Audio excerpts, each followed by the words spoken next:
Assalamualaikum warahmatullahi wabarakatuh. Sebelumnya saya ucapkan terima kasih banyak kepada Pak Yai sudah memberikan saya kesempatan untuk bertanya. Jadi saya langsung aja kepada inti pertanyaan saya.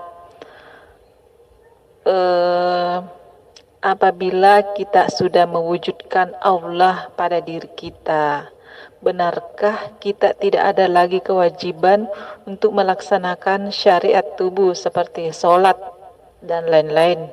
Dan apakah ada orang yang bisa demikian? Terima kasih sebelumnya, Pak. Assalamualaikum warahmatullahi wabarakatuh. Alhamdulillahirrabbilalamin. Syariat selama ini kita menganggap seluruh apa yang kita kerjakan adalah syariatun nas, bukan syariatnya Allah. Karena selama ini kitalah yang menjadi raja, kitalah yang mentuhani hidup dan badan ini, tak apapun syariat yang kita kerjakan.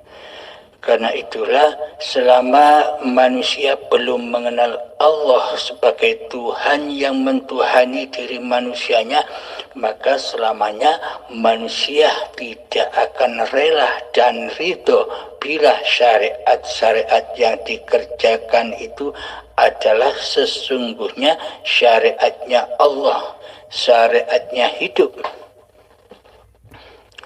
Karena sudah sangat lamanya manusia menjadi penguasa di hati ini, karena sudah sangat amat lamanya manusia menjadi raja di hati ini yang merajai hidup dan badan ini.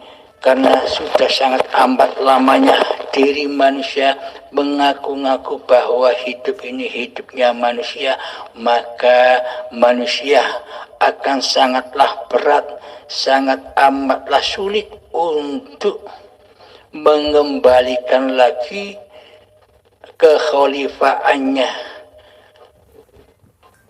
kepada Allah. Karena di dunia ini hamba hanya diutus sebagai khalifah, sebagai wakil-wakil Allah, bukan malah menjadi Allah, bukan malah menjadi penguasa.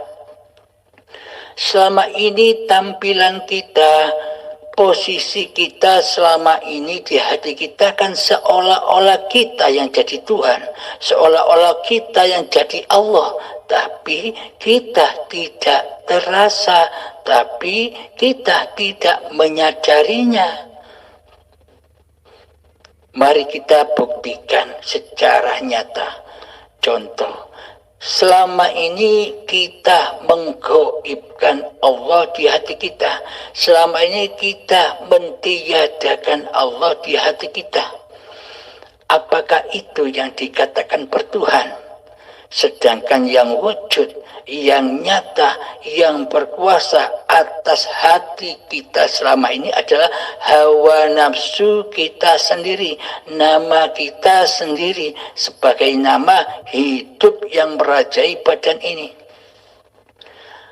Apakah ini yang disebut bertuhan?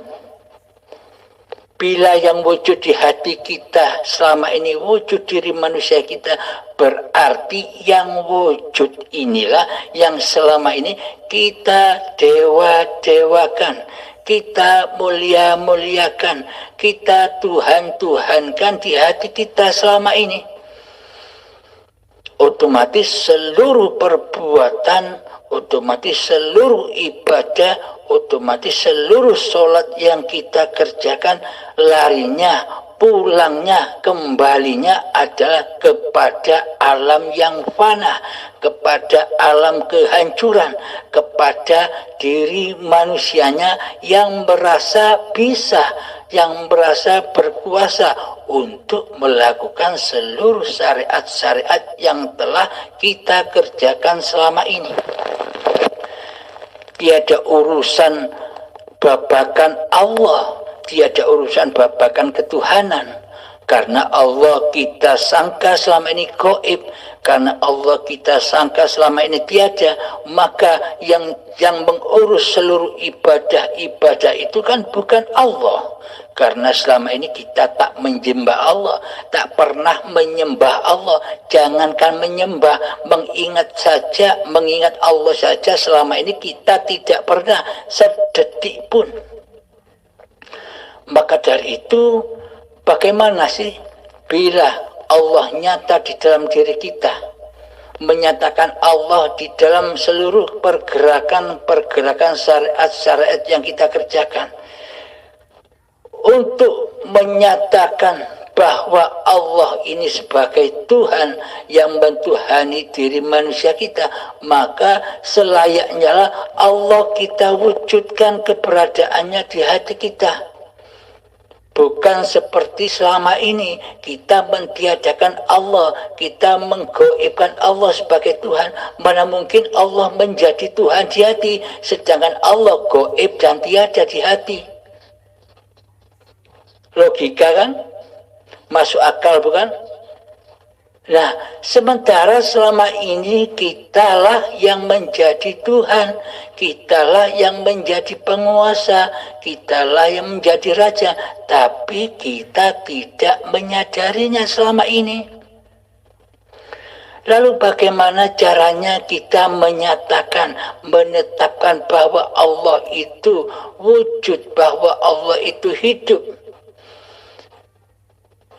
Maka tetapkanlah hakikat diri sejati manusia kembali kepada hakikatnya.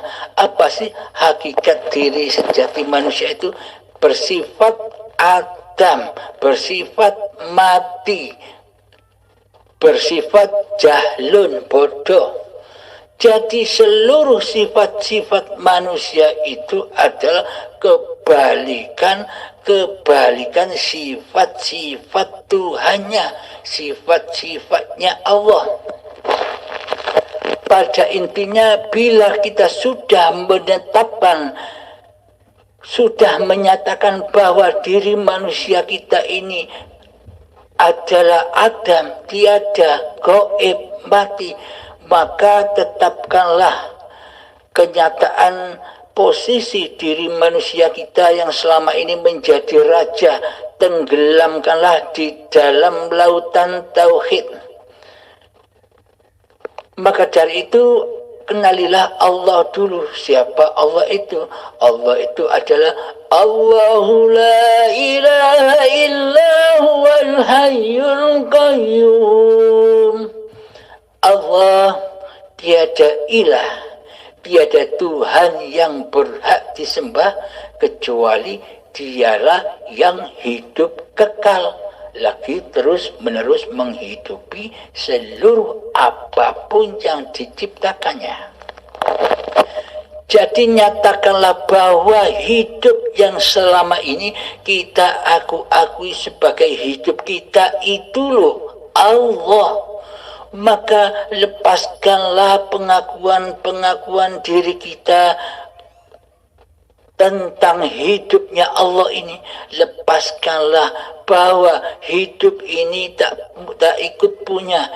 Sejatinya manusia kita ini mati, dan tubuh ini sejatinya bukan tubuh kita. Inilah tubuhnya zat yang bernama Allah itu, milik Allah. Jadi lepaskanlah hidup dan badan ini, bahwa sejatinya hidup dan badan ini bukan milik manusia, akan tetapi miliknya Allah. Diciptakanlah badan-badan ini di dunia hanya untuk menjadi wakil Allah, menjadi khalifatullah. Maka dari itu di dalamnya jangan mengaku-ngaku bahwa diri manusia kitalah yang hidup. Bila kita mengaku-aku di dalam hati kita bahwa hidup ini hidup manusianya, berarti kan kita tidak amanah kepada Allah, bahwa hidup ini Allah. Loh, kok kita akui sebagai hidup manusia kita? Ketika hidup ini kita akui sebagai hidup manusia kita, maka otomatis Allah yang punya hidup ini kita buang, kita hempaskan, kita adamkan, kita goibkan di hati kita selama ini. Karena sesungguhnya hakikat sifat hawa nafsu diri manusia ini inginnya selalu ingin menjadi Tuhan, menjadi penguasa, menjadi Allah, tapi tidak disadarinya. Karena hawa nafsu itu sangatlah membelenggu, menghijab begitu hebatnya, sehingga manusia tidak menyadarinya bahwa kelakuan hawa nafsu, bahwa kelakuan diri kita selama ini seperti Allah yang menguasai jagat alam ini, yang menguasai hidup dan badan ini. Benar tidak? Monggo kita koreksi di dalam hati kita yang terdalam. Maka dari itu ketika kita sudah mempersembahkan kembali bahwa hidup ini Allah, badan ini milik Allah, maka kembalilah kita ke alam ketiadaan. Dulu sebelum kita lahir kita ada di alam ketiadaan, alam kegoiban, alam tidak nyata. Kemudian kita terlahir sebagai terlahir dan disuruh beramanah menjadi Abdullah. Wa ma khalaqtul jinna wal insa illa liya'budun, hanya untuk mengabdi di dalam hidup dan badan ini, ciptaan Allah ini, badan ini. Diutus mengemban amanah agar jangan mengaku-ngakui bahwa hidup dan badan ini bukan milik manusianya. Ternyata manusia selama ini ingkar kepada Allah, mensekutukan Allah. Di saat detik-detik akhir balik mulailah manusia mengkotori singgahsananya Allah, menjadi singgahsananya manusianya.